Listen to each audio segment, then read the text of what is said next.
السلام عليكم.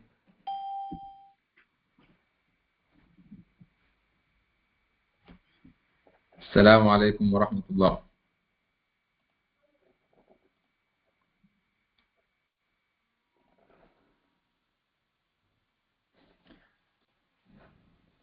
طمنوني يا شباب، الصوت واضح؟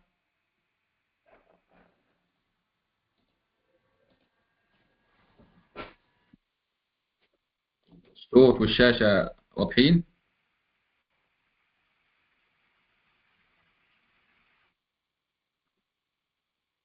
تمام. الشاشة واضحة؟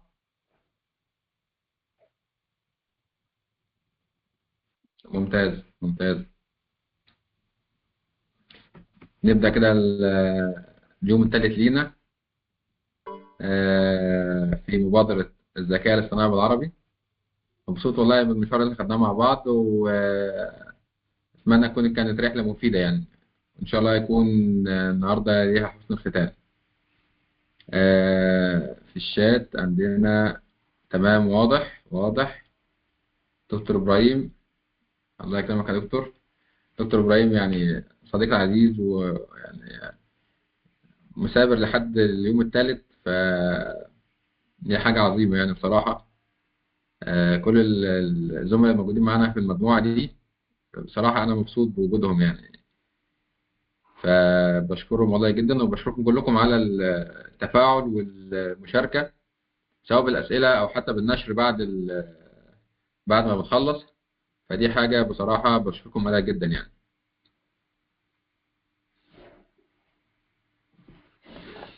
طيب، بدأنا الحمد لله بداية من اليوم الأول.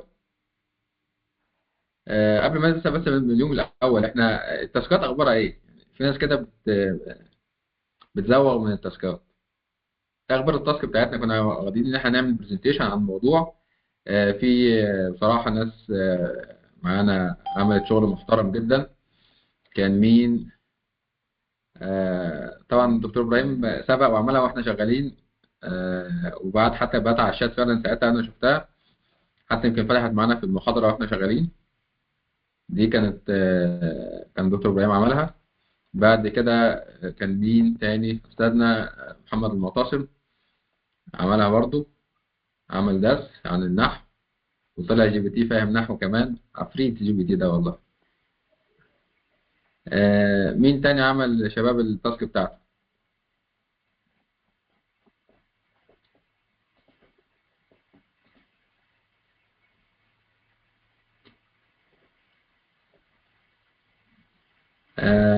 حسني مش معايا جهاز والله يا دكتور. ماشي.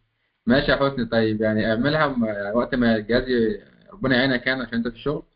فربنا يعينك وقت بس ما يكون متاح معاك. اعمل التاسك وابعتها.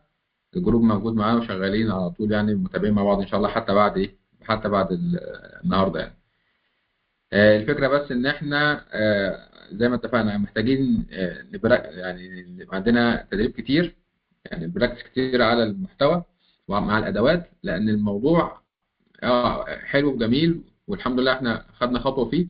لكن مش هقدر اكتسبه بالفعل واقدر استفيد منه وافهمه كده ويفهمني وناخد على بعض، غير لما نبدأ نتعامل مرة واثنين وثلاثة وأربعة، وأغلط وأطلع أو في الأول زي ما قلنا مش هعرف أطلع بحاجة مفيدة قوي. لكن مرة مع التانية أطلع إن شاء الله بحاجة محترمة جدا جدا يعني. تمام، فنبدأ. في أي مشكلة تقابلك ابعت على الجروب. عندك مشكلة حتى في الأكونت ما بيفتحش، الإجابات مش أحسن حاجة. كان مين بعت لي النهاردة؟ علاء.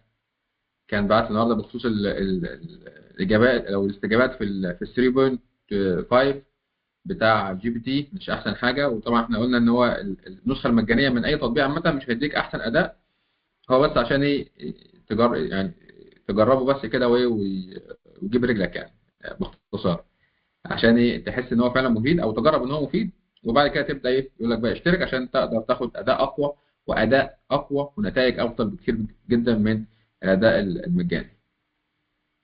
وبالمناسبة في برضه في آخر المحاضرة إن شاء الله هنشوف موضوع اللي كان برضه كلمني فيها علاء، اللي هو الحساب الأكونت المدفوع. ممكن نعمل اكونت شير بيننا كلنا. وبس نخليها ان شاء الله لاخر المحاضره نشوف، يعني لو حد محتاج يخش في اكونت مدفوع، ممكن لو جمعنا مثلا حدود 10 تبقى تكلفه بسيطه جدا علينا كلنا. تمام. فلو حد برضه حابب يكون موجود في الاكونت ده، برضه ممكن ايه مع اخر المحاضره يقدر يفكر فيها. طيب الحاجه الثانيه برضه بخصوص الشهادات، برضه ان شاء الله دي برضه هنخليها في اخر المحاضره. طيب خلينا نبدا. الحمد لله بدانا من اول يوم، وعرفنا يعني الهدف من مبادره الذكاء الاصطناعي بالعربي، وخدنا الجزء الاول وشفنا الاهداف بتاعتنا. والاهداف دي ان شاء الله هنراجعها تاني زي ما شفنا في اخر، بس هنراجعها في اخر المحاضره النهارده، نشوف ايه اللي حققنا منها او لا. بدأنا بالليكتشر 1 المحاضره الاولى، وخدنا فيها اجيال الانترنت. تمام. وبعد كده خدنا ايه هو الذكاء الاصطناعي، وخدنا امثله عليه، وبعد كده عملنا نشاط واحد. النشاط الاولاني على تيتشبل ماشين، وبعد كده اشتغلنا كملنا في المحتوى، خدنا برضه امثله، وبعد كده عملنا نشاط تاني على جوجل اسيستنت وجيميناي وازاي نطبق الكلام ده. وقلنا نشبه الذكاء الاصطناعي بايه، وعشان نقدر نتخيله ونفهمه كويس ايه المطلوب مني عشان اقدر استفيد منه. تمام. ده كانت الليكتشر 1. بعد كده دخلنا في ليكتشر 2 او اليوم الثاني. عندنا كان ايه الفرق بين الذكاء الاصطناعي وتعلم الآلة والتعلم العميق، وعرفنا ايه الفرق بينهم. كلمة السر عرفناها.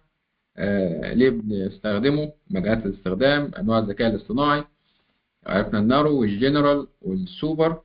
تمام. وخدنا الديفرنت بتوين ان اي والاي جي اي والاي جي اي. تمام. وبعد كده فروع الذكاء الاصطناعي عرفناها. وخدنا برومبت انجينيرنج او هندسه الاوامر مع شات جي بي تي واخواته. خدنا 5 طرق اشتغل بيهم في برومبت انجينيرنج، وجربنا الكلام ده مع بعض. طيب نيجي لليكتشر 3 اللي هو اليوم الثالث معانا. نبدأ نشوف ايه هي مواقع الذكاء الاصطناعي العامة. احنا في كل اللي فات ده الحمد لله احنا يعني فهمنا يعني ايه ذكاء اصطناعي، وطبيعي ان احنا كده استوعبناه واستوعبنا ازاي نستخدمه. فدلوقتي هنبدأ نشوف باقي الادوات. يعني خلاص بقى احنا الحمد لله عدينا مرحلة ان احنا نستوعب الكونسبت نفسه او المفهوم. نخش بقى على الادوات. عايزين نشتغل بقى، نبدأ عملي اكتر وننتج، ويبقى ادائنا معاه بشكل منتج. يعني هي القصة كلها ان احنا نزود انتاجية زي ما قلنا، كفاءة وانتاجية، فده مهم جدا. عشان لو ده ما حققناهوش يبقى احنا كده ما بنعملش حاجة او ما بنستخدمش الذكاء الاصطناعي في حاجة. طيب التخصص الادوات العامة هتلاقيها كلها بتشتغل نص وصور وافكار وتخطيط وتحاليل وتقارير. ده تخصصهم بشكل عام كلهم. الا ان في خاصة كان في بداياتهم ان كان في اداة بتتميز عن اداة تانية بنقط محددة. عندك مثلا الكوبايلوت ده يعني هتلاقيه بيديك اكتر حاجة، يعني خاصة في موضوع الصور وموضوع الاستجابات او الريسبونسنج عنده حلو. يعني هتحس ان هو بيديك قيمة حتى في الفيرجن المجاني. ده الكوبايلوت ده هو بتاع مايكروسوفت. الجي بي تي طبعا، والجي بي تيز اللي طبعا زي ما جربناه المره اللي فاتت، كانت محاضرتنا معاه او تطبيقنا عليه المره اللي فاتت، وشفنا ازاي من اول ما فكر وخطط وطلعنا نص وطلعنا صور منه وهكذا لحد ما اشتغلنا عليه كويس جدا الحمد لله، وطلعنا بيه منتج المحاضره اللي فاتت. بس هو بيتميز اكتر او بيساعدني اكتر، هيبقى شاطر معايا في الافكار والتخطيط. ده مين؟ جي بي تي. طيب الجيميناي والبارد، او هو كان اسمه بارد طبعا في الاول، بس دلوقتي هو اسمه جيميناي. قلنا برضه عشان لو الاسم البارد ده جو قدامنا، ده كان الاسم الاول بتاع جيميناي. بعد كده ده بقى بيبقى شاطر اكتر في الاس اي او، كل ما يخص محركات البحث، او بالاخص كل ما يخص جوجل وخدماتها. في الجزئيه دي هو بيكون شاطر فيها اكتر. طبعا لان هو تبع جوجل، والقصه يعني القصه بتبقى ماتشنج مع بعضها يعني. بعد كده في ميتا اي اي، وده طبعا اصدار جديد ولسه حتى الان مش متاح في مصر الا في بي ان. والمفروض ان هو اداه قويه جدا سواء على مستوى النصوص او الافكار او التخطيط او حتى تحليل التقارير. بس برضه فيما يخص اكتر هتلاقيه ناحيه السوشيال ميديا والفيسبوك والراكن ناحيه نقطه قوه شركته. هي الفكره ان هما كل شركه بتحاول تميز نفسها بحاجه حسب عشان تتميز عن الادوات، لان دول كلهم منافسين لبعض، لان هم كلهم بدائل لبعض. تمام. فبشكل عام احنا بنصنفهم كلهم كادوات عامه، انا اقدر استخدمها. كلهم بيأدوا لي نفس التخصص ده او المنتجات دي، لكن في نقطه مميزه بين كل واحد والتاني زي ما احنا شايفين. النهارده ان شاء الله هنبدا نشتغل مع الكوبايلوت، ونشوف ازاي نفتحه ونشتغل عليه، وازاي نقدر نوصل نتعامل معاه بالمحتوى ده. تمام. طيب ده بالنسبه لمين؟ بالنسبه الكوبايلوت. طيب خلينا كده نشوف الكوبايلوت ازاي بنفتحه. هنفتح طبعا المايكروسوفت ايدج، المتصفح بتاع مايكروسوفت، عشان برضه هو بتاع مايكروسوفت، فبالتالي بيشتغل احسن على على المتصفح الخاص بيه. هنفتح بعد كده، هتلاقي هنا العلامه دي اللي هو الكوبايلوت، وهتلاقيه لو انت بتنزله على الموبايل هتلاقي هو ليه ابلكيشن منفصل على جوجل بلاي باسم برضه كوبايلوت بنفس العلامه دي. تمام. بيطلب منك انك تسجل عليه. لما بتسجل لازم بتسجل برضه بايميل خاص بال- بموقع مايكروسوفت، اللي هي الاوتلوك او الهوت ميل. يعني ما ينفعش تخش عليه بالجيميل بتاعك. جيميناي بتخش بالجيميل لان هو تبع جوجل، والجيميل تبع جوجل. نفس الفكره هنا مع الكوبايلوت، بيدخل عليه بالاكونت، يبقى عندك حساب على الاوتلوك او اللهم صل على سيدنا محمد، الاوتلوك او مين، او الهوت ميل. حلو. طيب بتخش بتسجل، بيفتح معاك بالشكل ده. طيب هنا طبعا بيديك برضه في يور ايفنينج. ماشي. هتلاقي برضه بيديك الموضوعات كلها، انا معاك في اي موضوع انت عايزه بالشكل ده. تعالوا ناخد معاه برضه نفس الطريقه اللي احنا اشتغلنا عليها المره اللي فاتت. نقول له نديله دور ويبدا يشتغل معاه بنفس الطريقه.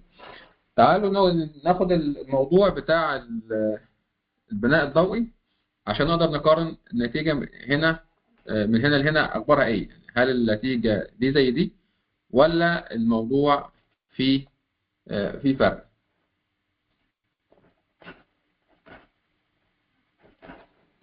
تمام؟ طيب هنيجي هنا كده ونبدأ نتكلم معاه.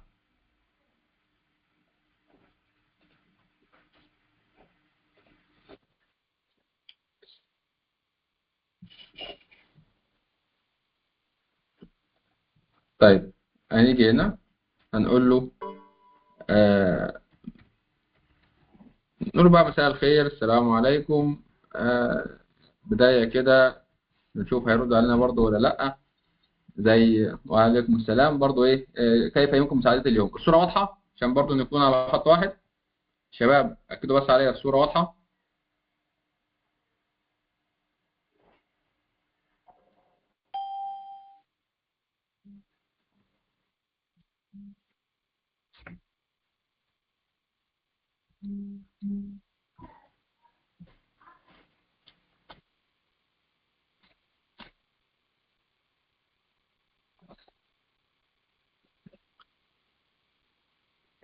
اكدوا عليا الشباب الصورة واضحة معاكم. بالنسبة للناس اللي عندها مشكلة في المايك او في الصوت، الدعم الفني طالب بس مني ان انا اعرفكم مكان الابلكيشن بتاعنا اللي هو الاف سي سي اللي احنا موجودين عليه. تحت كده على الشمال هتلاقي علامة الميكروفون، وجنبها علامة الكاميرا. الناس اللي الصوت مش مفعل عندها بيضغط بس على علامة الصوت، بيديله هو اوبشن بيختاره وخلاص بيتفاعل معاه على طول. يعني امور بسيطة ان شاء الله يعني. هو كده الحمد لله الناس اللي موجودة معايا كلهم مفعلين، الصوت عندهم شغال كويس او الميكروفون عندهم فعال. تمام. لو اي حد تاني دخل عنده مشكلة برضه ايه، الدعم الفني كده يتابع معاه.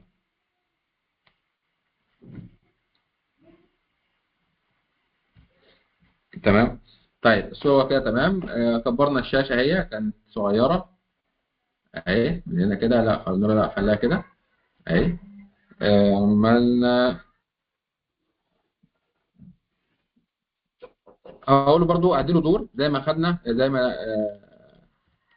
اتعلمنا امبارح في البروموت انجينيرنج.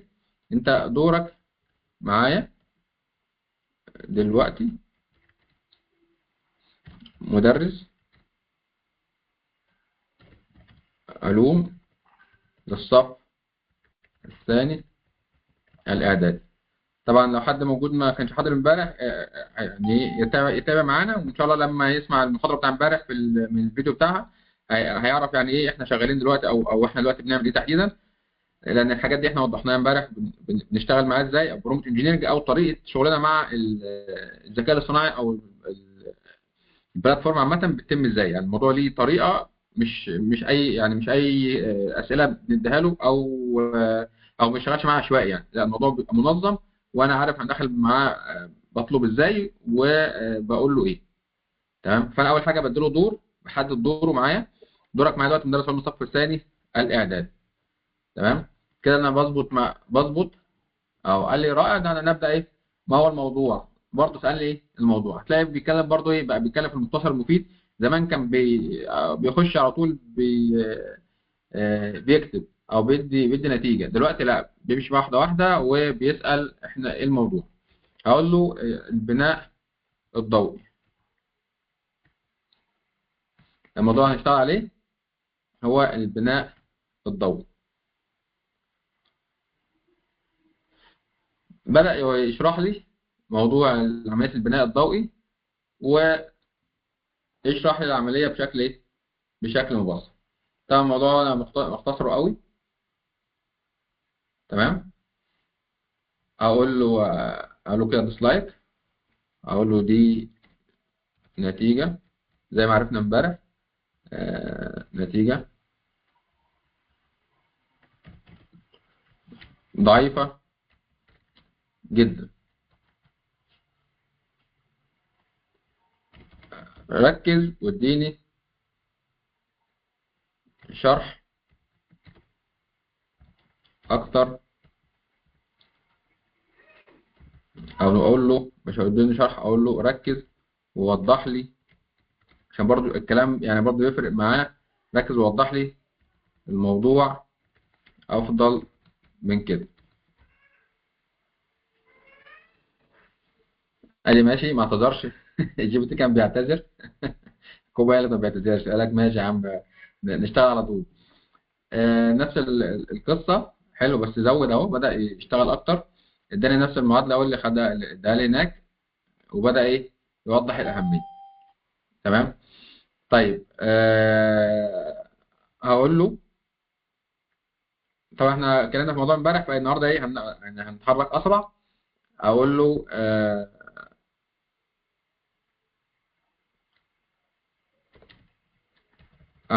اعمل لي عرض. اعمل عرض تقديمي للموضوع من 10 شرائح. محدد له ايه 10 شرائح. بس هو رقم 10 ما اتكتبش ليه، بس ماشي. هو عشان الرقم هنا ما اتكتبش، فهو اشتغل جاب كام؟ جاب 8. طيب حط في الاول برضو العنوان، حط التعريف، وبعد كده امتصاص الضوء، بعد كده تحليل الميه، تثبيت الكربون، المعادله، وهكذا.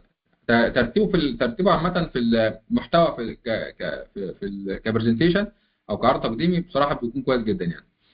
تمام. هقول له طيب اعمل لي او صمم صوره للشريحه الاولى. الكوبل بقى زي ما قلنا ميزته ان هو من بدايته خالص هو بيدي صور، قبل حتى جي بي تي ما يدي صور واخواته. وكده كده جيميناي لسه مش مركز في موضوع الصور خالص دلوقتي. فمن افضل الحاجات اللي بتدي صور على فكره كوبايلوت. لو بصينا كده على الصوره هتلاقي فعلا ايه، يعني صوره جودتها احسن من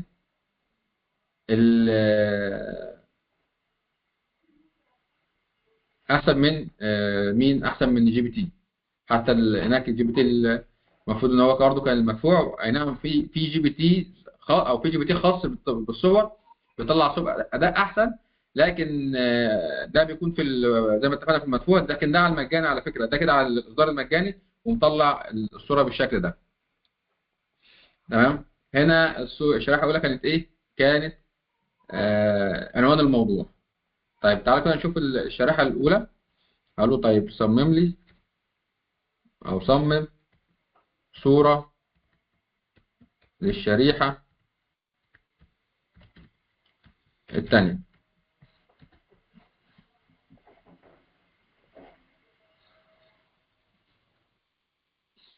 الشريحة التانية المفروض بيشتغل على ما هو البناء. الشريحة التانية ما هو البناء الضوئي.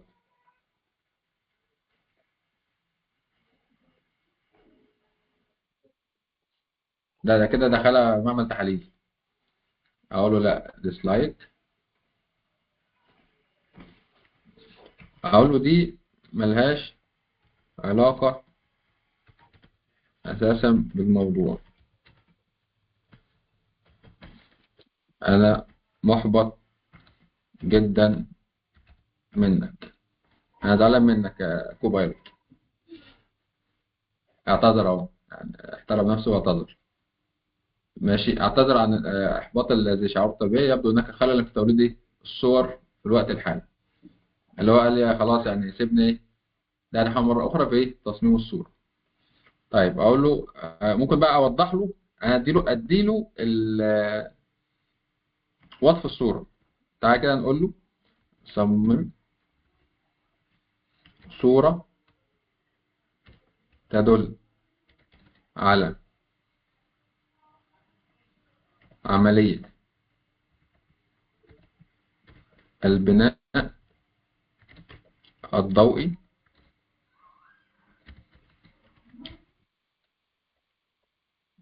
ماشي. تعالى نبدأ مفتوحة كده ونشوف هيدينا برضو نتيجة عاملة ازاي.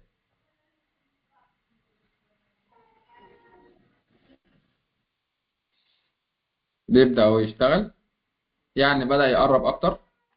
تمام. ممكن بقى أوضح له. أقول له أنا عايز طبعا دي هنا لو شفنا تفاصيلها. طبعا كده على طول ضغط هنا بيديني داونلود. لو حبيت افتحها تفتح بالشكل ده، يعني جودتها محترمه جدا. ماشي. بس طبعا هي اشعه الشمس او تحتاج توضيح اكتر من كده. لكن هي كمعنى ومحتوى افضل بكتير مثلا طبعا من دي، وافضل بكتير مثلا ممكن من دي. بس دي ممكن احطها حتى في الاول، دي تبقى بعدين. طيب ممكن اقول له صمم صوره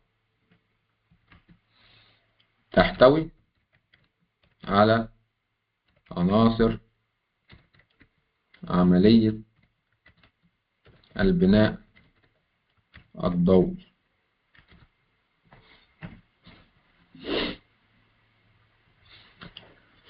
في كل الأحوال هتلاقيه مديني الصورة. لما أطلب بس منه الصورة مظبوط وهو يطلعها هتلاقي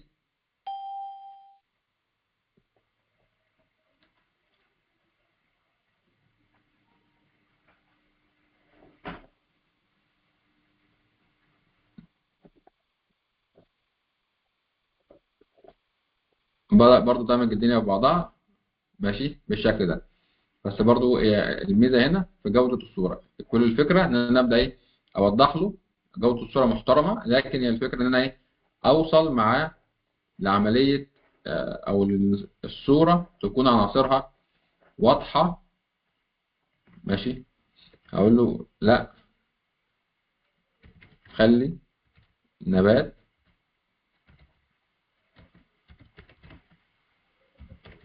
كامل مع ظهور الشمس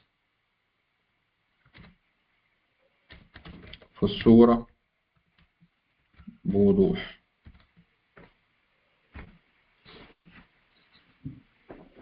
يعني هنا زي ما اتفقنا امبارح بنعمل على عمليه تحسين الاوتبوت او تحسين النتائج. مش اول ما جي بي تي او كوبايلوت او اي اداه بتديني نتيجه خلاص يبقى هي دي النتيجه اللي عنده وهيسلم واسلم بيها.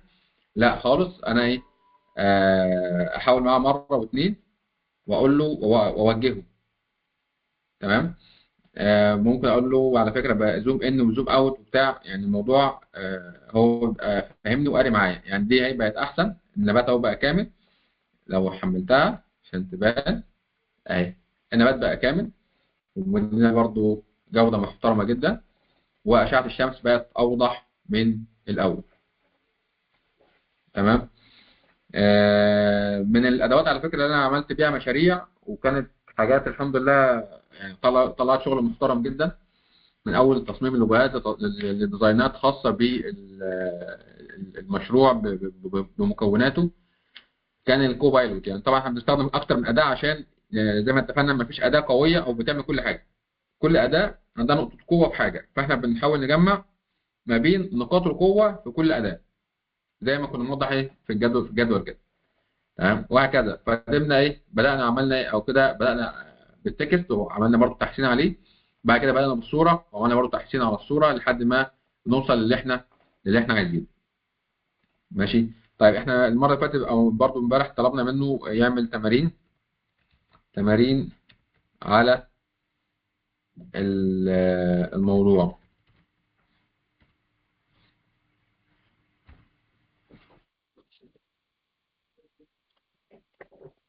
راح صايغ الموضوع في شكل اختيار متعدد، اسئله، سؤال واجابه، سؤال وانا محترم ده انا منوع ايه، نوع الاسئله.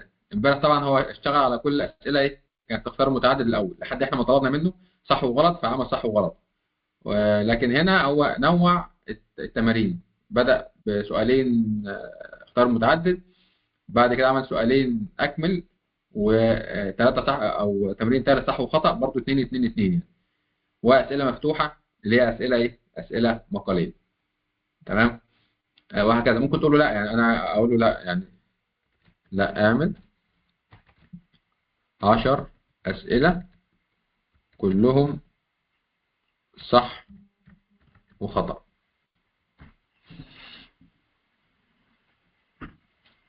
هيجي عامل ايه؟ 10 اسئله كلهم صح وخطأ.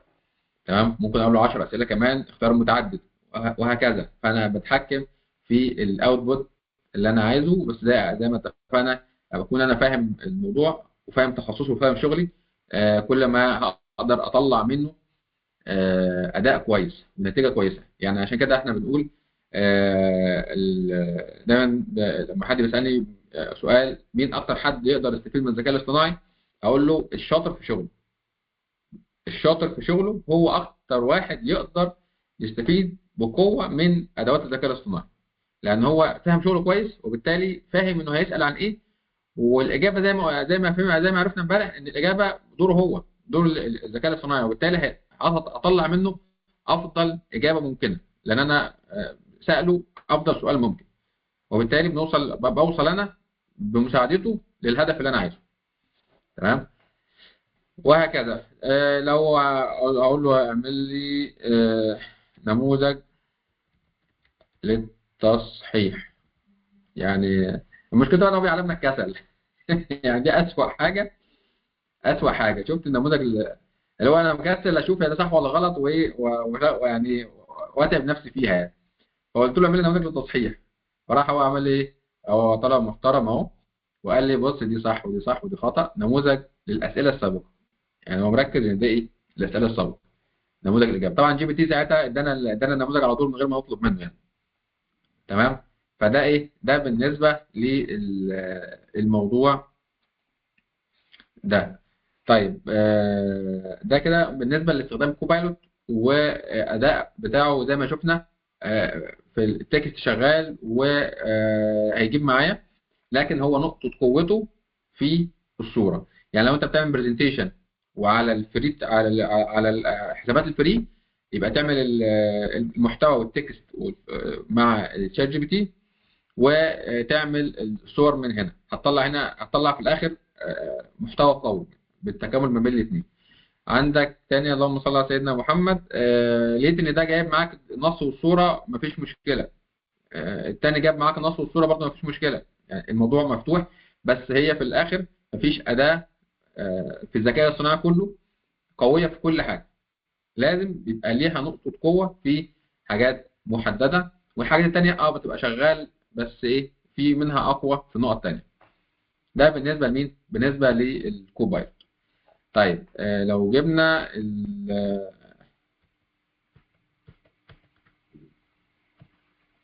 الجدول بتاعنا، البرزنتيشن، الجي بي تي احنا شفناه امبارح، شفنا طبعا هنا اهم ميزه هي الصور في مجانا، يعني في الحساب المجاني. الجي بي تي عرفناه امبارح، وطبعا هو قلنا في افكار التخطيط كان شغال معانا في تكست كويس جدا. جيميناي اشتغلنا عليه، بس هو زي ما قلنا في الاس سي او هيقول معانا احسن من غيره. ليه؟ لان الاس سي او كلها او مواقع محركات البحث والقصه دي كلها بتاعت مين؟ بتاعت جوجل، وبالتالي هو بيشتغل بالشكل ده، او بيشتغل معاه بشكل ايه؟ بشكل افضل. هاجي هنا مع جيميناي، طبعا الناس اللي مش عارفه الجيميناي هنسيرش عادي جدا. لو حد ما كانش موجود ما كنتش موجود امبارح، آه، جيميناي، او افتح سيرش واروح على جوجل، اقول له بس يعني ايه سيرش. وطبعا على الموبايل نفس الفكره، كل الحاجات دي ليها تطبيقات على الموبايل. اقول له جيميناي،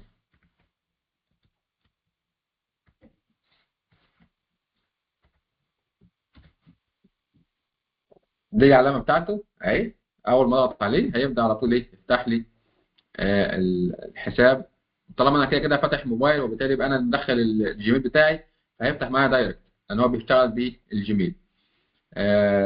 بعكس طبعا شات جي بي تي لازم تعمل اكونت زي ما شفنا امبارح واتعلمناه مع بعض. وممكن الناس اللي ما حضرتش تحضر تراجع الفيديو بتاع امبارح، هيعرف طريقه ان احنا نعمل حساب عليه على الجي بي تي. نعمل جي بي تي وبعد كده حساب عليه، وبعد كده ساين اب، وبعد كده ساين ان. لكن الجيميناي هتلاقيه بيدخل على طول لان هو اوتوماتيك بيستخدم الجيميل بتاعك، سواء على الكمبيوتر او على الموبايل. طيب نفس الفكره احنا اشتغلنا عليه امبارح، وقلنا ان هو ازاي بيشتغل. بس النهارده عايزين بس نركز على حته جزئيه ايه؟ جزئيه محركات البحث. عايز مثلا اقول له اقول له ايه؟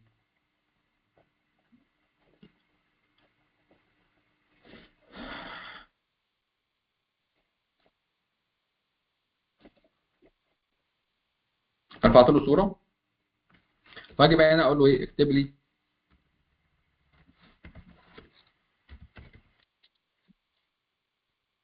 اقول له دي مثلا صوره لحضانه. حلو. اكتب لي. طبعا الناس اللي شغاله في الاس سي او او في الماركتنج، او في الديجيتال ماركتنج عامه، هتبقى عارفه موضوع الاس سي او يعني. ده اللي انا باختصار خالص ان انا بعمل محتوى على المنصات بتاعتي يكون متوافق مع محركات البحث. يعني عشان النتيجه في الاخر من القصه دي كلها او من التخصص ان انا لما حد يبحث عن كلمات محدده اطلع انا في اول النتائج. ده كده الهدف منه. فمثلا عايز اقول له دي صوره الحضانه، اكتب لي عنوان ووصف للصوره مطابق لمحركات البحث مثلا، برضو كمثال خفيف. هنا بقى اطلب منه وصف، اطلب منه عنوان. آه ده بتعمل ايه؟ ده بيعمل صورة. والله حلو، ده بقى جي بي تي او الجيميناي لو بعمل صورة. ده او لوش معانا الجي بي تي، قلبها نجارة.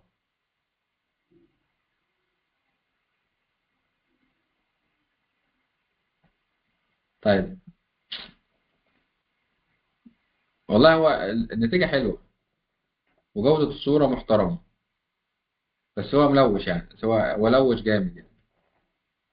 مش قلت لكم هو في الهبد ما عندوش هم حميم يعني، بس ايه، انا عجبتني الصورة.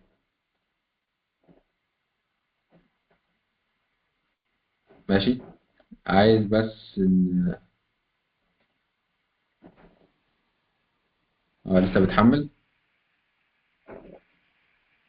حملت. جميل الصورة. عايز اقول لكم انا يمكن عشان ما بستخدموش كتير، يمكن عايز أقول لكم من اول مرة اشوفه بيطلع صورة ومطلعها جميلة بصراحة يعني. لا ده احنا كده ايه، احنا كده نشغله معانا بقى. حلو. اقول له لا انت كده، اقول له لا انت كده مش معايا خالص. انت مش فاهمني، انا زعلان منك. ماشي. قال لي اهلا بك. طيب خليني نديله برضه ايه، نتعامل معاه كده ايه من الاول، نقول له حادثه جديده ايه عشان ما يلوثش معانا. وزي ما شفتوا، أو ده كان مثال برضه من ايه، ان احنا نشتغل على او طريقتنا معاه تبقى مظبوطه عشان نقدر نستفيد منه يعني. دي برضه حاجات بتطلع معانا واحنا ايه، واحنا شغالين. خلينا نقول له انت نبدا او نسلم عليه عشان ما يزعلش مننا. السلام عليكم. وعليكم السلام. يعني بيوسعها شويه، عاصمه فرنسا وبتاع يعني، بيزودها شويه الجيميناي. ماشي. المهم اقول له انت دلوقتي دورك معايا متخصص اس اي او.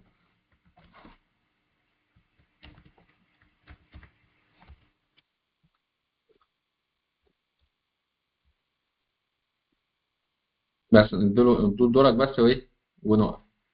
قال لي تمام، الان يمكن ان ادخل في دور متخصص اس اي او. ماذا ترغب في معرفته عن تحسين محركات البحث؟ وبدا ايه، اقول له بيديني بعض يعني الحاجات اللي هو ايه، يعني انا اخد بالي منها او اللي انا هطلبها عشان برضو ايه يبقى معاه على الخط. وفي الاخر بيقول لي انا هعمل كل اللي بجهدي عشان ايه، عشان اساعدك. اقول له ماشي يا سيدي، متشكرين. طيب اقول له المشروع عن آه، حضانة اطفال من سن مثلا 2، او من سن سنتين او عامين الى 5 سنوات.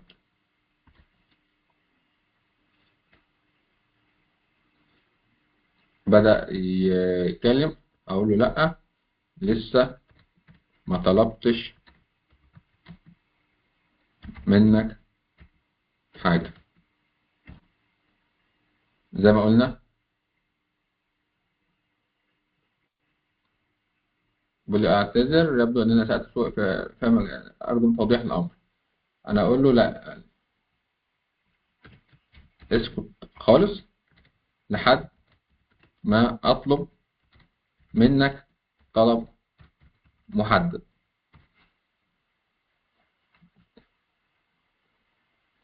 قال لي شفت كده كده كده، لم نفسه واحترم، بقى محترم، وقال لي تمام. شوف انت عايز ايه وانا ايه، وانا معاك. تخطيط ماشي، اداره باختصار يعني. تمام. هقول له عايزين، هقول له زي ما طريقه من اللي خدناها امبارح، انا هقلب الدور. انا هساله، هقول له انت محتاج مني ايه، تعرفه مني إيه؟ يعني اسالني في الحاجه اللي انت محتاجها عشان تعمل لي محتوى متوافق مع محركات البحث. يعني هقول له هطلب منه هو اللي يسالني، وانا بعد كده انا هجاوب، يعني هو اللي يسالني وانا هجاوب. اقول له آه، انت محتاج مني، او محتاج تعرف، انت محتاج تعرف مني ايه عشان تعمل محتوى للحضانة متوافق مع محركات البحث.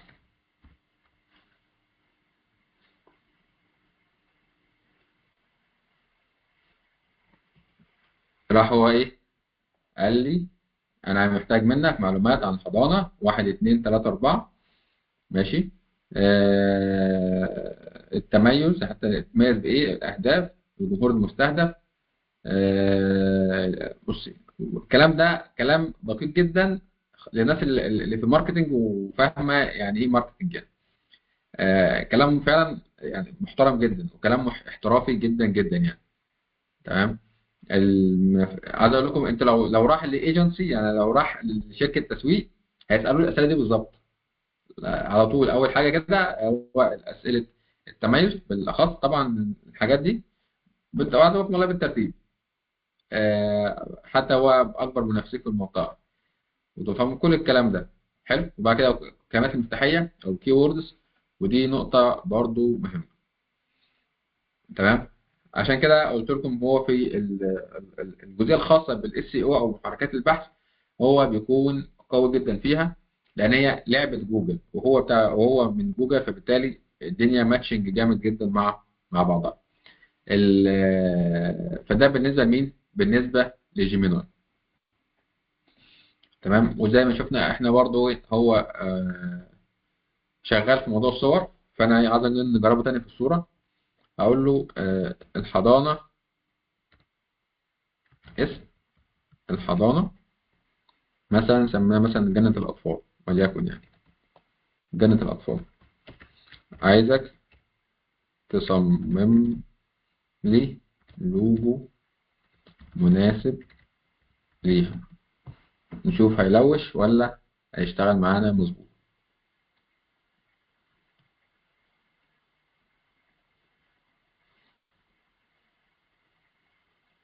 قال لي بالتأكيد إليك بعض أفكاري لوجو حضانة جنة إيه؟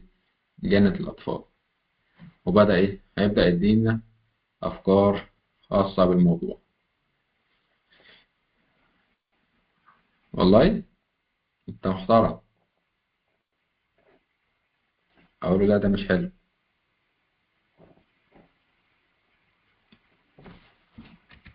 مش مناسب خالص.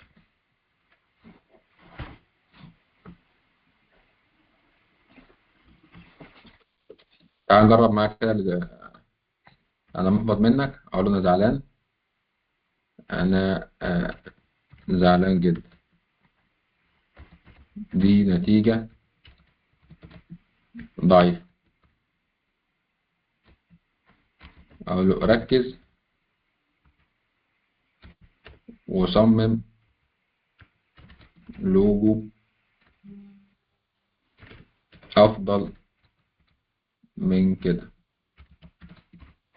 شوف هيعمل إيه لما أقول له أنا زعلان.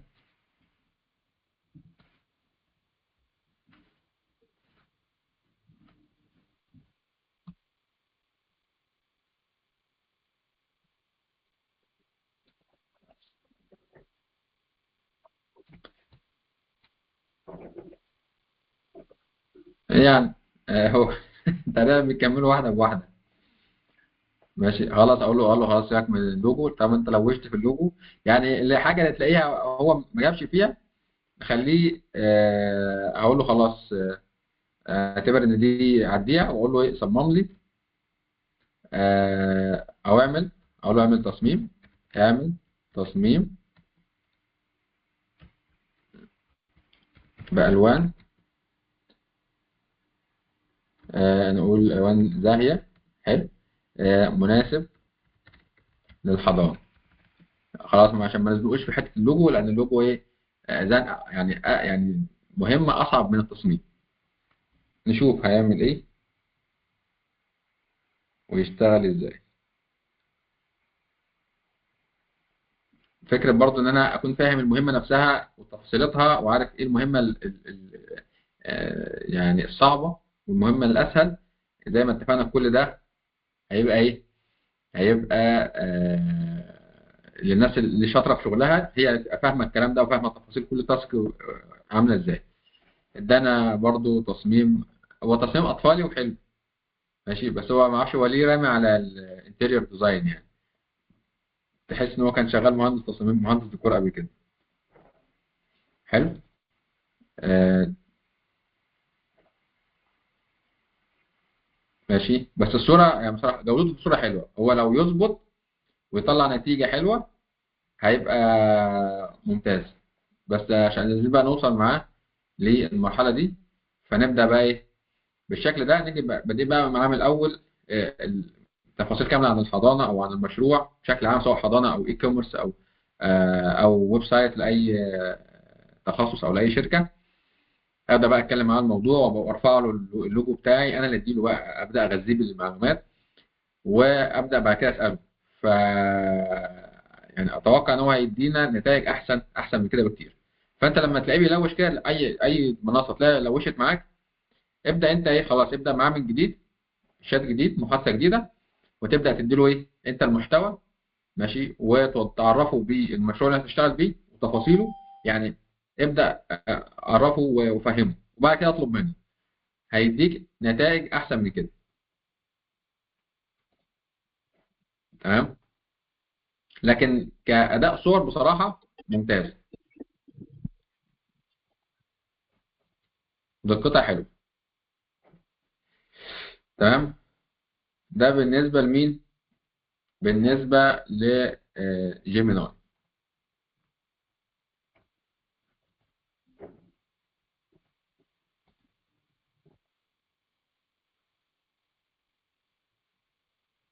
اه دي كانت اخر محادثه احنا شغالين عليها. تمام. آه، وضحت كده. فده بالنسبه لمين؟ بالنسبه لجيميناي. طيب تعالوا نشوف بقى الاداه الثانيه اللي هي لسه مش موجوده او مش متاحه في مصر، اللي هي ميتا. وطبعا ميتا يعني يمكن اخر واحده جت جت في الاخر، عشان كده لسه حتى مش متاحه في مصر، الا ان المتوقع ان هي هتجيب حاجه قويه ومختلفه. ده المتوقع منها يعني، لحد ما هنشوف الاصدار الرسمي من الشغل بتاعها هيقول ايه. تمام. فطبعا انا حاولت كده لحد ما فتحت الميتا اي اي. تمام. وهبدا برضو معاه كده، قال لي اسك برضو ميتا ان اي اي اني سينك، يعني داخل اهو برضو يعني عنده بيست ساينس ميوزيوم. ولو عمل الكلام ده يعني ده شغال وبرضو واضح ان هو جوده عاليه. تعالوا نشوف مع بعض نجربه، لان انا بصراحه برضو بقالي فتره كبيره جدا ما جربتوش، لان لازم نخش في ان وبتاع عشان ايه، عشان نقدر نجربه. طيب تعالى برضو نخش ايه، نقول له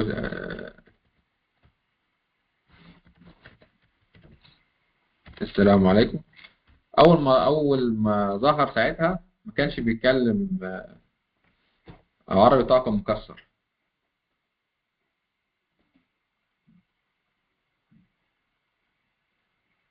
العربي بتاعه كان مكسر. فخلينا نشوف وصل لفين. او مرضيش، قال لي حتى انا مش متوفر في بلدك. يا عم احنا كنا شغالين.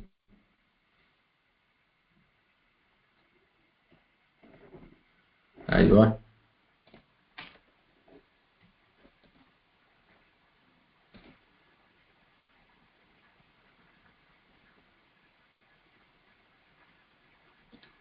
ويلكم. ويلكم بيك يا ميت. بس اشتغل بس، ما اشتغلش ميت. طيب، غير متوفرة في بلدك. خلاص يا عم انت هتعدلنا خلاص يعني، بكره تبقى متاحة يعني. طيب عامة لو بصينا بس كده على الصور.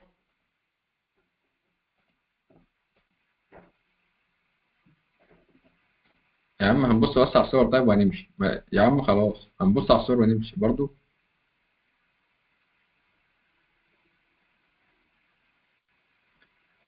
ماشي متشكرين.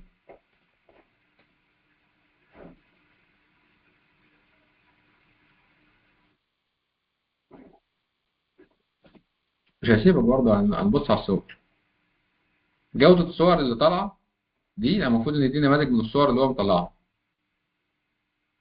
جودة الصور بتقول إن هو هيكون قوي، بالأخص في موضوع السوشيال ميديا كونتنت، سواء تكست أو صور. يعني شايفين الصورة دي عاملة إزاي؟ تيستي برجر، يعني شغل تصوير بروفيشنال يعني. تمام. طبعا الصور نفسها واخدة وقت عشان تحمل، وده برضو بيوضح إن هي جودتها عالية.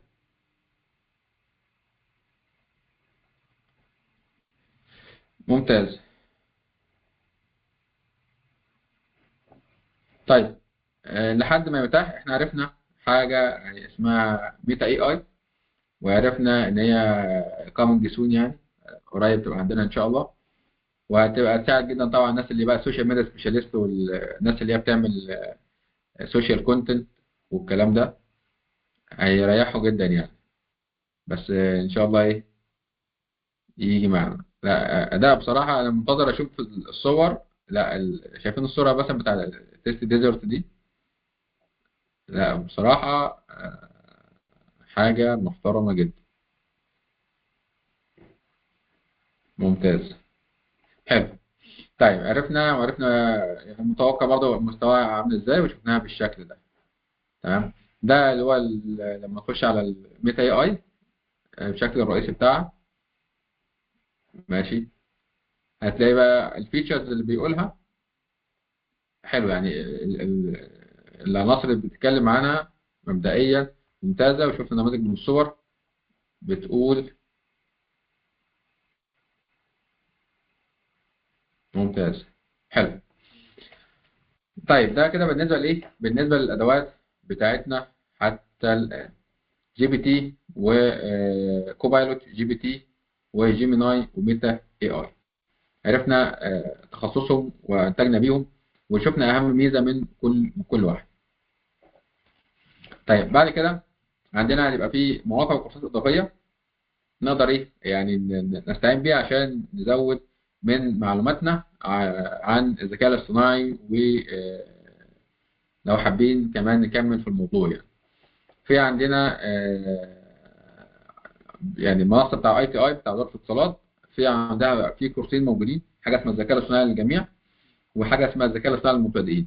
دول كورسين موجودين. وفي موقع اسمه ماشين ليرنينج فور كيدز، ده منصه عشان بعمل عليها تطبيقات زي الماشين اللي احنا عملناها مع بعض. كان اسمها ايه؟ حد فاكر؟ عندك حق يا علي والله، يعني هم خسروا مجتمع عظيم. يا راجل ده احنا جننا جي بي تي اول ما نزل، والله جنناه. يعني كانوا بيندموا عليهم اللي نزلوه بمصر في الاول يعني، لخبطنا له افكاره. عشان كده هم بيخلونا للاخر، يعني كل الموضوع ستيبل عندهم والامور بقت تمام. فعشان لان زي ما احنا شفنا يعني باد انبوت هيدينا باد اوت بوت على طول، يعني زي ما احنا عرفنا في البرنامج اللي احنا عملناه، اللي هو كان اسمه ايه، تيتشابل ماشين ويز جوجل. تمام، حاجه زي كده، بس دي حاجه اقوى شويه.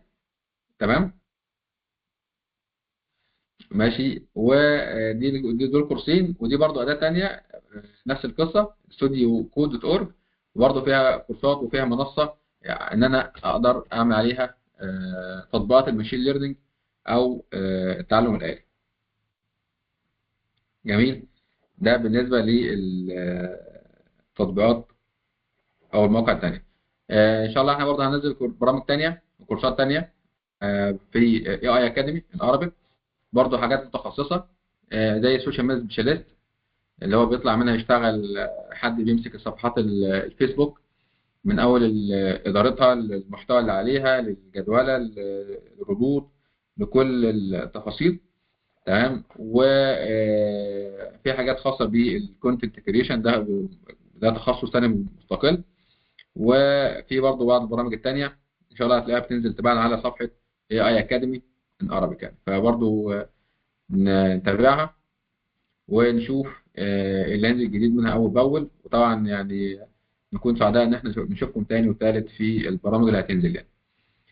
ده السمري باختصار. احنا قلنا فهمنا يعني وات از اي اي، عرفنا الاي اي عبارة عن ايه، ماشي. قلنا هو برنامج بيحاول يحاكي شعور البشر او سلوك البشر، وبيعتمد على الديب ليرنينج جواه وعلى الماشين ليرنينج. عرفنا ان هاو داز اي اي وورك، بيشتغل ازاي. قلنا بالداتا اند الجوريزم، الموضوع كله ماسز. ماشي. وعندنا حاجه برضو الماشين ليرنينج فايندز اند ليرنز باترن ان داتا. ده ازاي بيشتغل، وخدنا امثله وطبقنا بالفعل الكلام ده، وبنينا بالفعل هاو تو بيلد ان اي اي سيستم. ده احنا عملناه لما انشأنا آلة وديفاين بروبلم اند كولكت كليننج اند ليبل داتا. عملنا الكلام ده وادينا له الداتا بتاعته، وبعد كده هو عمل تريننج او تدريب عليها، واحنا بعد كده عملنا تيست، وفي الاخر المفروض بيعمل ديبلوي، او ديبلوي اللي هو بيطلع المنتج بقى شكل نهائي عشان نقدر نستخدمه. تمام. وطبعا مونيتور بعد كده اند ريترين لو احنا عايزين نقويه او نعلمه حاجات اكتر وهكذا. طيب تعالوا كده. طبعا دي كانت المحتوى معانا في المبادرة. لحد هنا يعني بصراحة يعني بشكركم جدا جدا على وجودكم وعلى صبركم لحد دلوقتي. تعالوا بس نبص سريعا على أهدافنا، نشوف حققناها ولا لأ. ناخد نروح فين. سي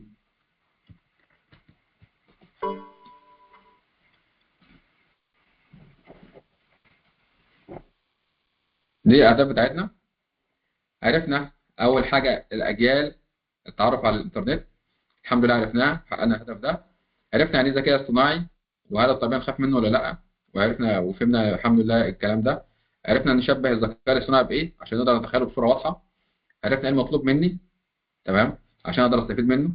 عرفنا ايه الفرق بين الذكاء الاصطناعي وتعلم الاله والتعلم العميق وعلوم البيانات. عرفنا كلمه السر في الذكاء الاصطناعي وكيف يعمل. عرفنا ليه بنستخدم الذكاء الاصطناعي وايه المجالات اللي احنا بنستخدمه فيها. عرفنا ايه الانواع بتاعته وادواته وفروعه. عرفنا الادوار والوظائف اللي بيقدر يعملها ويساعدني فيها.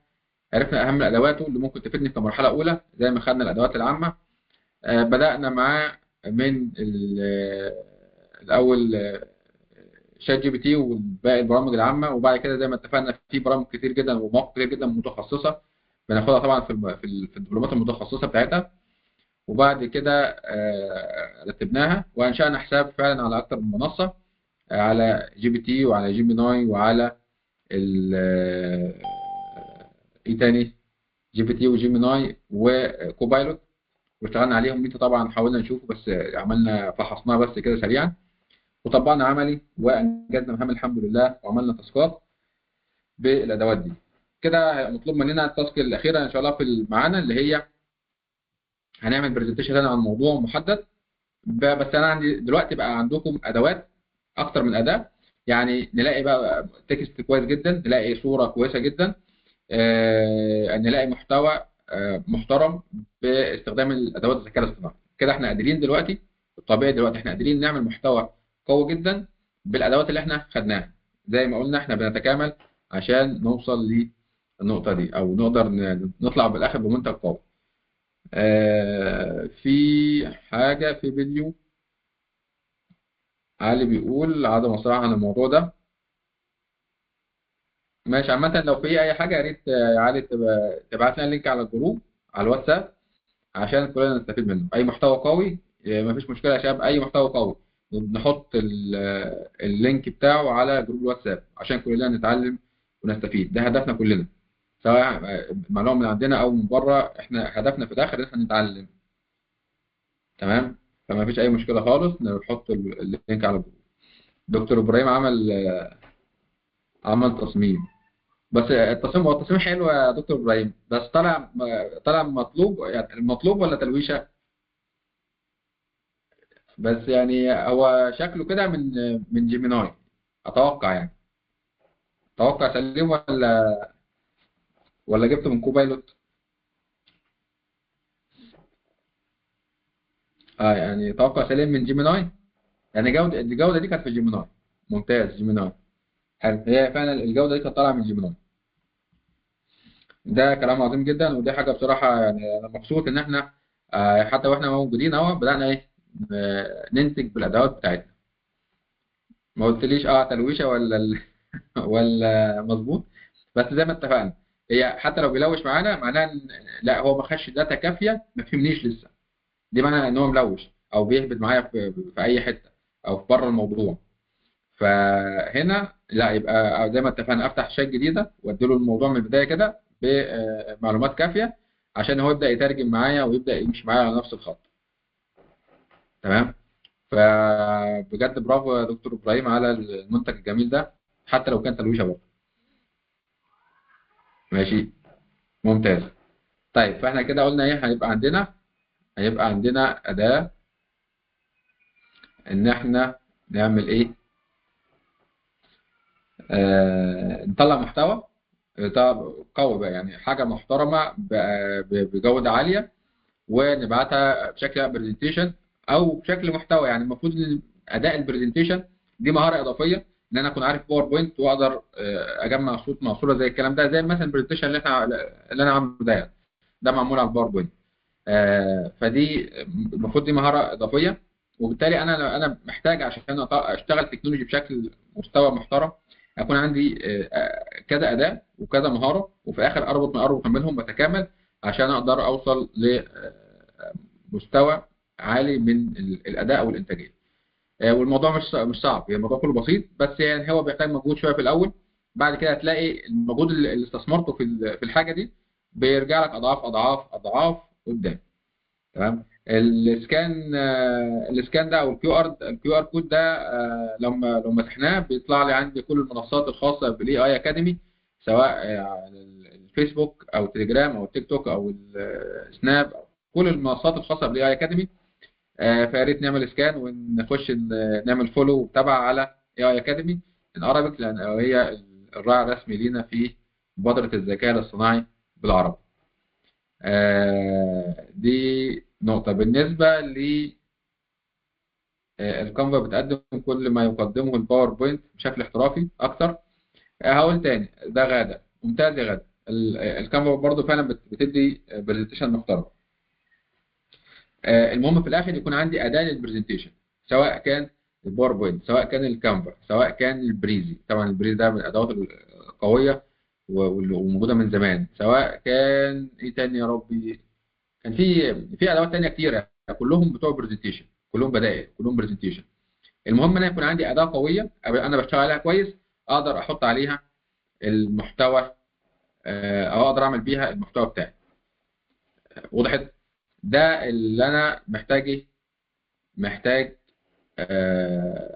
اعمله. تمام. اي حاجه تانية، اي حاجه تانية بعد كده ما عنديش بقى، ما عنديش مشكله فيها. ايا كان بقى، عملت البرزنتيشن بالباوربوينت ما عنديش مشكله، عملته عملته بالبريزي، عملته بالكانفا، ما عنديش مشكله في اي اداه نشتغل بيها. المهم في الاخر نطلع بالمنتج. تمام. نطلع بالمنتج، وده يبقى احنا قادرين ننتج ازاي او باي اداه، مش هتفرق معانا اطلاقا. حلو. طيب في اي سؤال دلوقتي لو حابين نسال اي سؤال، او قبل الاسئله، احنا عندنا في كم واحد عمل تاسكات لحد دلوقتي؟ عشان هيبقى فيه هدايا بقى، يعني نخش بقى كده الفتره الاخيره، عايزين فيه هدايا وفي مكافآت كده، فعايزين نعرف مين اكتر الناس عملت تاسكات لحد دلوقتي. احنا قلنا كان استاذنا محمد المعتصم ده رقم واحد، دكتور ابراهيم رقم اتنين. مين تاني عمل التاسكات يا شباب عشان ما انساش حد؟ مين اللي عمل؟ طيب يكتب في الشات.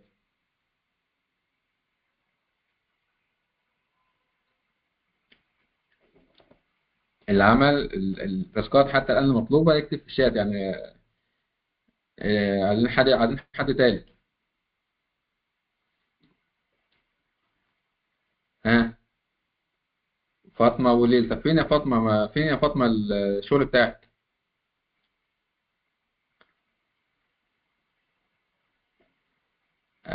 عبد المحسن، أنا مش متاح معايا كمبيوتر. تمام. على فاطمة، ممكن تمنشني لي عليها فاطمة على الجروب بتاعنا، منشني لي على المحتوى بتاعك.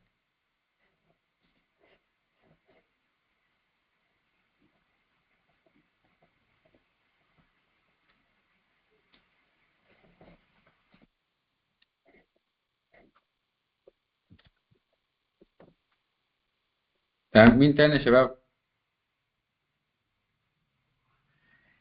العربي علاء، صح كده برضو انا؟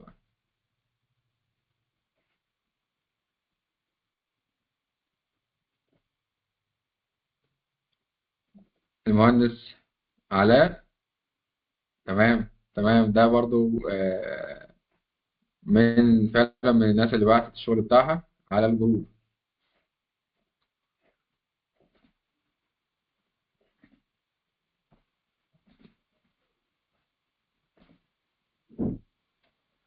طب حلو. طب فين ده يا فاطمة من بدري؟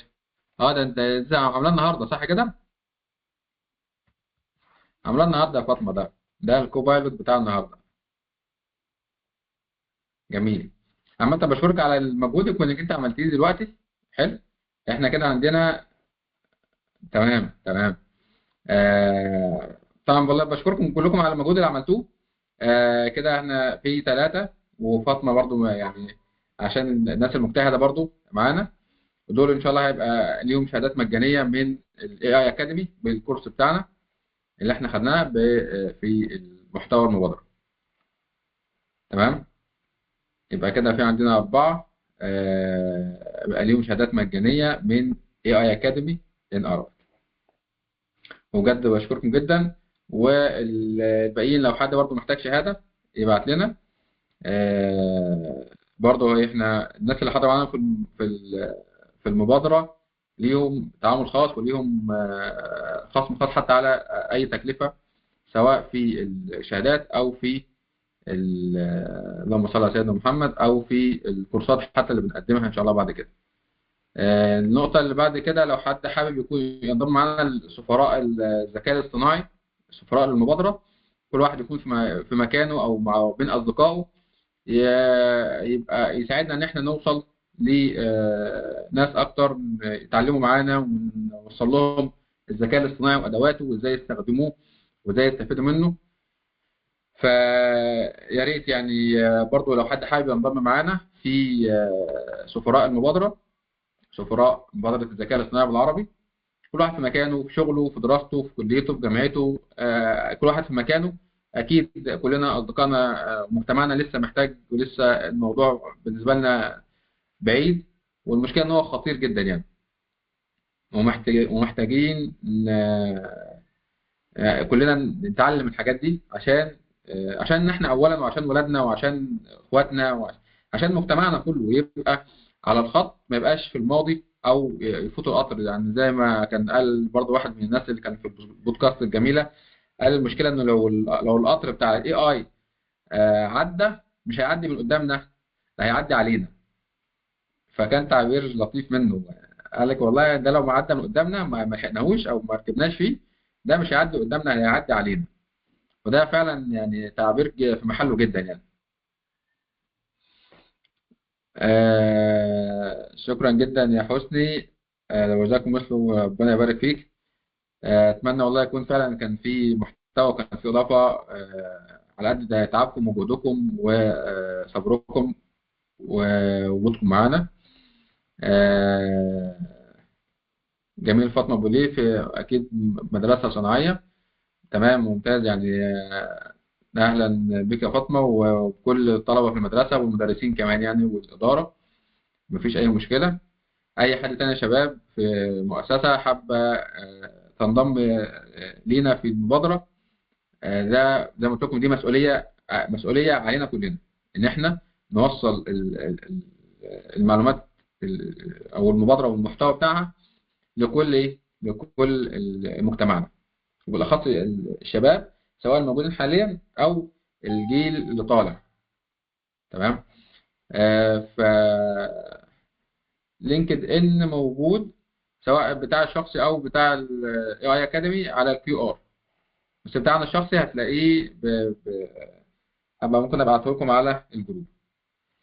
لكن بتاع اي اي اكاديمي لينكد ان برضه موجود على الكيو ار بتاع الموجود قدامنا على الشاشه.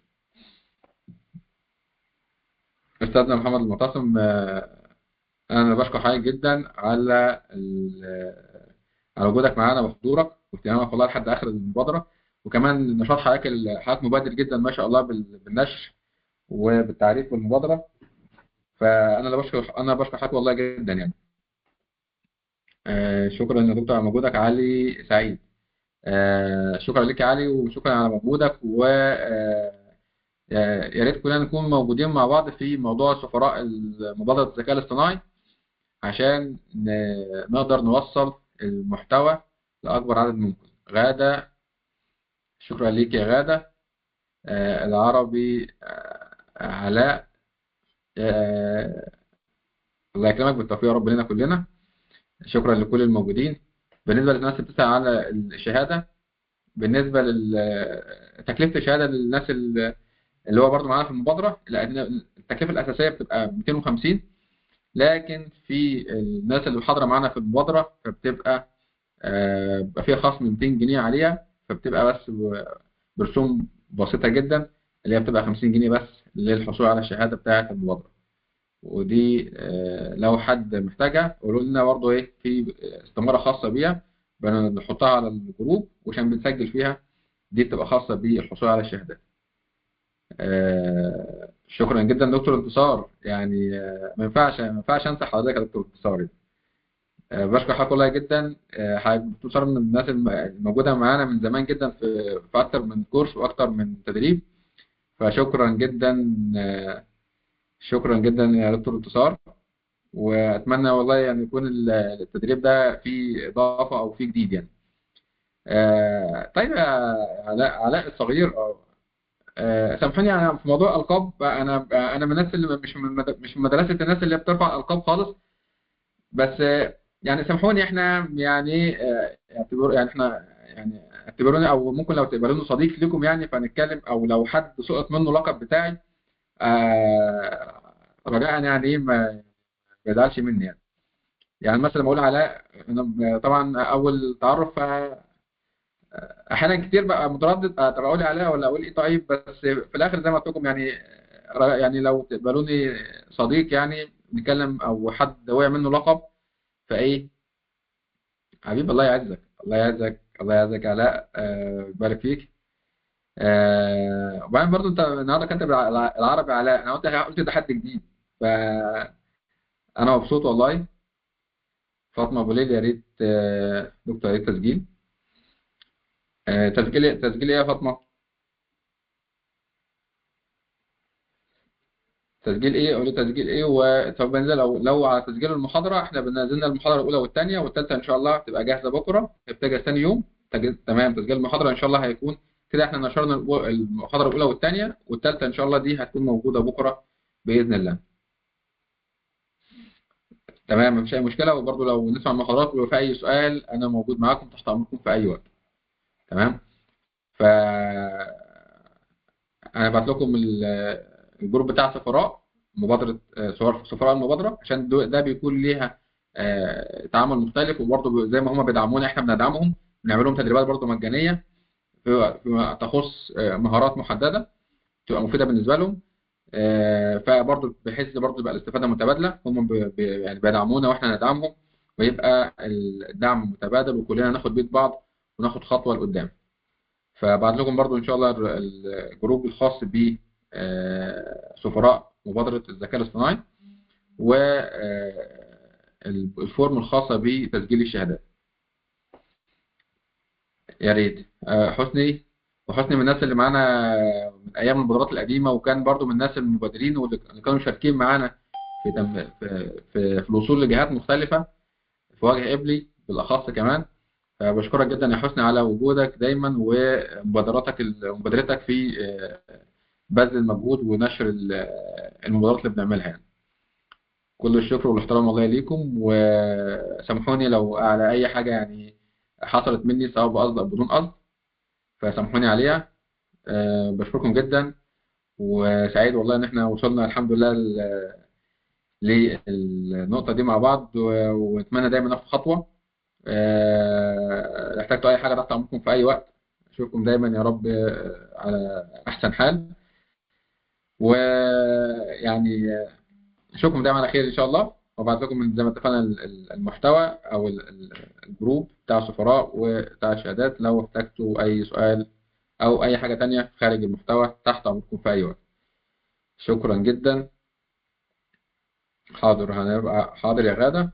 التفاصيل المبادرة حاضر هنبعتها على الواتساب والجروبات اللي احنا قلنا عليها. في حد منكم عنده أي سؤال؟